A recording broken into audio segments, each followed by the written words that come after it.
This is the Motorola Moto E22, and today we would like to show how you can set the screen timeout value to never on this device.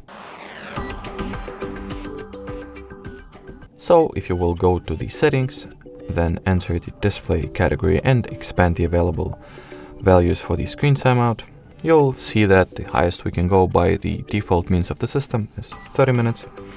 So in order for us to be able to set this value to never, we will use the help of the free light Play Store app that is called Caffeine. So let me just launch the Play Store, then enter the Caffeine name over here. That is precisely the app that we were looking for.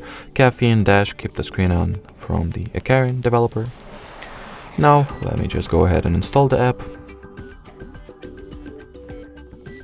Afterwards, launch it and make sure that the timeout section has the infinite value set, and that will essentially mean that as long as the Caffeine application is active and running, your screen will not go to sleep automatically at all.